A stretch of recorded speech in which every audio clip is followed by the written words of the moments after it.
l'échelle mondiale, on est dans le bas du classement des sociétés qui gaspillent de l'énergie. Ce n'est pas moi qui le dis, c'est les rapports qui sortent à chaque année. Donc, on gaspille plus. On gaspille plus. Et donc, juste de repenser notre façon d'utiliser l'énergie de manière efficace nous amène déjà ailleurs. Okay? Mais pour le faire, il faut identifier les endroits où on est capable de justement cibler les réductions de gaspillage. Les technologies, c'est quoi? Essentiellement, c'est des capteurs qui sont là et c'est des systèmes de mesure et de quantification de ces capteurs-là. Tant aussi longtemps qu'on n'est pas capable de mettre le doigt sur les endroits, les poches d'inefficacité, on va acheter des solutions pour venir amplifier les sous-optimalités qu'on a. Puis c'est comme ça. Puis ça, les citoyens ont raison. Puis ils disent, oh, OK, il y a 3 ans, on avait du surplus, mais pourquoi on n'en a pas? Mais il y a 3 ans, on avait du surplus dans le gaspillage. Puis maintenant, on essaye d'éviter le gaspillage. Mais là, cette information, pour éviter le gaspillage, ce qu'on voit, ben, c'est d'acheter encore plus de centrales, puis de construire encore plus. Et le citoyen n'est pas rendu là. Et donc, c'est à nous, les scientifiques, de dire, OK, est-ce qu'on peut faire quelque chose à la base? Mettons les mots sur les endroits où on peut améliorer l'efficacité énergétique. Puis après ça, on va regarder les technologies qui vont nous aider à aller plus loin. Drummond Économique organise un forum international de la transition énergétique et ça se passe cette semaine à Bécancour, à Drummondville. À quoi ça consiste? Bien, en fait, c'est une première édition. En fait, l'objectif du forum, c'est vraiment de réunir autant le milieu municipal, le milieu académique et aussi le milieu industriel autour d'une thématique qu'on sait qui est quand même assez d'actualité. Et puis aussi, on a réuni une délégation internationale. Donc, on a 14 participants qui viennent du Brésil, de l'Allemagne, de la Suisse et de la France qui sont là aussi pour enrichir les échanges. Puis aussi s'inspirer peut-être de nos pratiques, de nos initiatives locales au niveau de la transition énergétique. Et qu'est-ce qu'ils disent de nos pratiques? Bien, en fait, je pense qu'ils sont super inspirés. On a commencé en force lundi à Bécancour avec le concept de zone d'innovation. Donc, c'était le député Donald Martel qui nous présentait un peu la stratégie québécoise en termes de filière batterie, de transition énergétique, puis il a introduit le concept des zones d'innovation. Et puis, pour nos participants internationaux, c'est une façon très, très intéressante d'approcher le concept, puis aussi de voir de leur côté au niveau de leur pays, qu'est-ce qui se fait de similaire et s'ils peuvent intégrer un peu cette manière, cette structure-là dans leur pays. Et est-ce qu'on peut voir ce type de forum revenir d'ici quelques années? Bien, c'est ce qu'on souhaite, honnêtement. C'est le genre de forum qui avait un but très, très modeste au début. Notre objectif, évidemment, c'est qu'on sait très bien que la thématique, c'est pas quelque chose qui va perdre de l'intérêt demain. Donc, on souhaite effectivement reconduire l'événement avec des partenaires. On a été très, très choyés d'avoir un réseau de partenaires pour travailler avec nous. Donc, si l'intérêt est toujours là, ça va nous faire plaisir de continuer à faire des événements de maillage comme ça aussi. C'est une opportunité aussi de trouver des solutions. Drummond Économique, on est effectivement le bras économique de la ville, donc on travaille de pair avec la ville de Drummondville, avec l'Université du Québec à Trois-Rivières. On a un réseau de partenaires, donc oui, tous les enjeux ont aussi leur opportunité de trouver des solutions, puis c'est sur ce on travaille. En première, c'est toujours un grand plaisir de retourner au Québec. J'ai déjà habité ici, à Trois-Rivières, ça fait longtemps. Et aussi pour la thématique de ces événements sur la transition énergétique, c'est un sujet très important pour nous au Brasil et que je m'occupe beaucoup à notre groupe, à l'Université fédérale ABC, où je travaille, au département de génie de matériaux. Donc, c'est une très grande opportunité de trouver de nouveaux collaborateurs ici au Québec et d'échanger d'expériences. Qu'est-ce que vous avez appris ici de nouveau ou qu'est-ce qui vous a impressionné ici? Je pense que les recherches ici et les développements qui sont faits dans les entreprises sont très importants ici au Québec. Il y a un vrai intérêt sur les sujets de transition énergétique. Je pense que pas seulement pour les gens d'affaires, mais pour les chercheurs, pour la population en général. Donc, je pense que le Québec s'est avancé beaucoup sur ces sujets-là. Pouvez-vous m'expliquer le travail que vous faites au Brésil? Spécifiquement pour cet événement, j'ai montré quel travail que nous faisons sur le stockage d'hydrogène.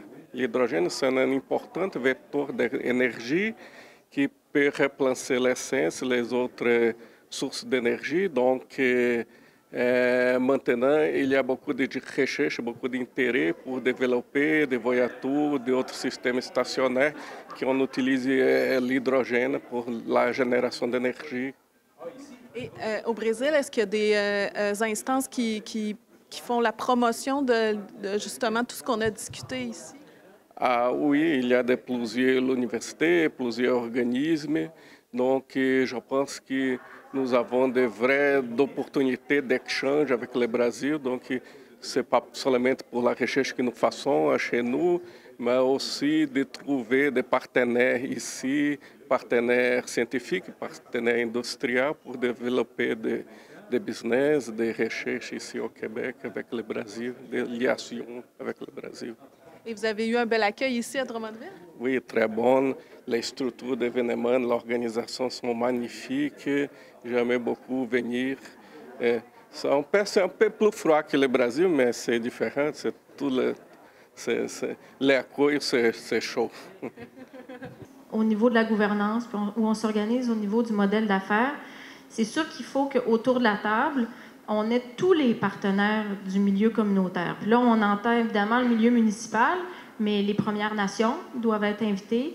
Puis les échanges, autant que possible, c'est là c'est de cette façon-là qu'on souhaite travailler aussi dans l'avenir. Le plus ils sont transparents au départ, le plus vite on arrive à des formules gagnantes pour tout le monde. Hein.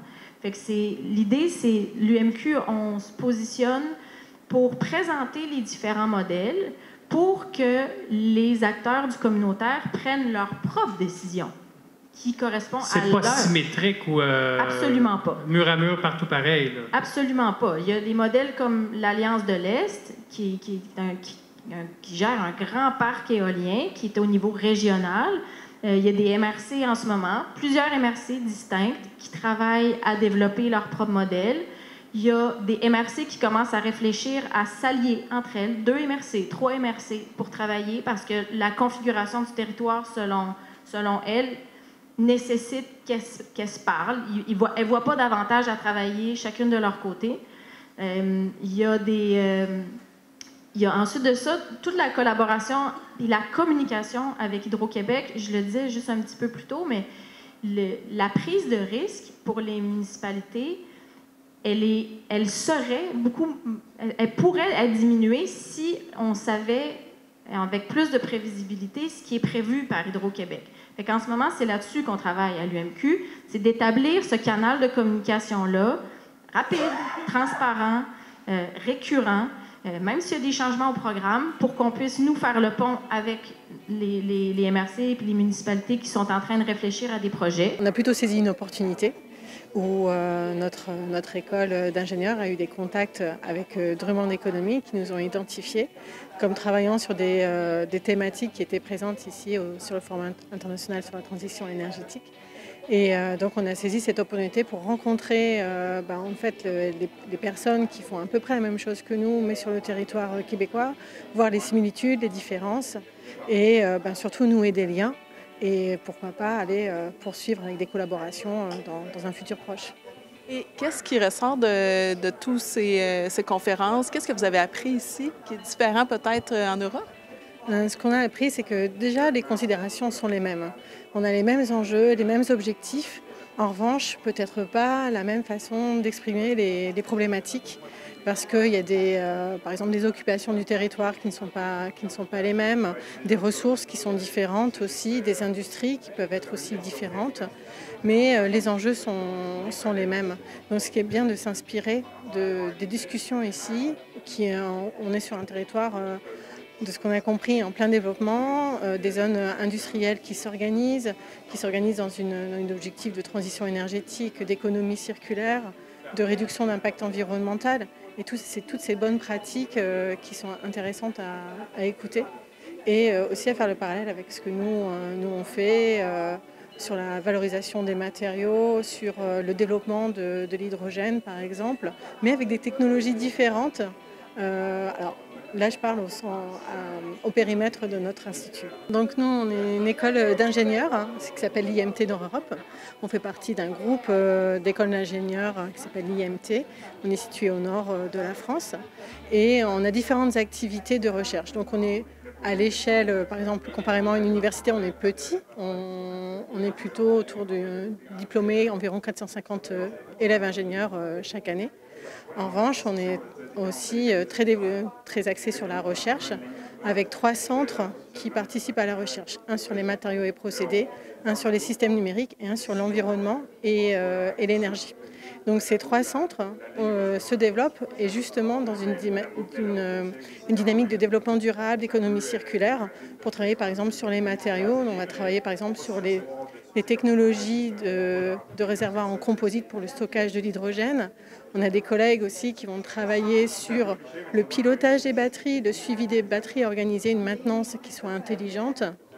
Et aussi des collègues en énergétique qui vont travailler sur les échangeurs, la récupération de la chaleur et sa redistribution à différentes échelles. Les étudiants sont formés justement dans une optique de développement durable. Exactement. On a à cœur justement dès le début du cursus d'avoir cette dimension développement durable. On fait participer par exemple à des événements comme la fresque du climat, mais très tôt dans leur formation, et de dire qu'aujourd'hui ce sont des futurs ingénieurs et les défis de demain justement sont liés à cette transition écologique, cette transition énergétique, qui doivent la prendre en compte dans leurs futures décisions. Et est-ce que vous voyez qu'en Europe vous êtes plus avancé? Est-ce qu'on a un certain retard? Je ne sais pas quelle vision vous avez du développement durable ici versus l'Europe. Alors, je ne pense pas qu'il y ait vraiment une grande différence sur les avancées. Je pense qu'en plus, il y a une dynamique de mutualiser. C'est une recherche très positive. On veut vraiment mutualiser, collaborer pour avancer très rapidement, pour avoir des solutions. Donc non, je ne pense pas qu'il y ait un retard d'un côté ou de l'autre. C'est plutôt encore un état des lieux qui est fait aujourd'hui et une page encore pas tout à fait vierge, mais qu'il faut encore remplir, beaucoup de solutions à trouver. Et ensemble, je pense que voilà, c'est un bon exemple là, sur une collaboration éventuelle franco-québécoise qui existe déjà via l'ADEME qui est représentée ici aussi, mais qui peut se développer à différentes échelles. Même avec les collègues, on a rencontré des collègues suisses, on a rencontré des collègues du Brésil. On voit que les considérations sont les mêmes, mais encore une fois, les problématiques, le problème lui-même au départ n'a pas exactement les mêmes contraintes, les mêmes variables, et donc les solutions sont peut-être différentes, mais en tout cas la démarche elle est la même. Vous avez été bien accueillis ici à Drummondville?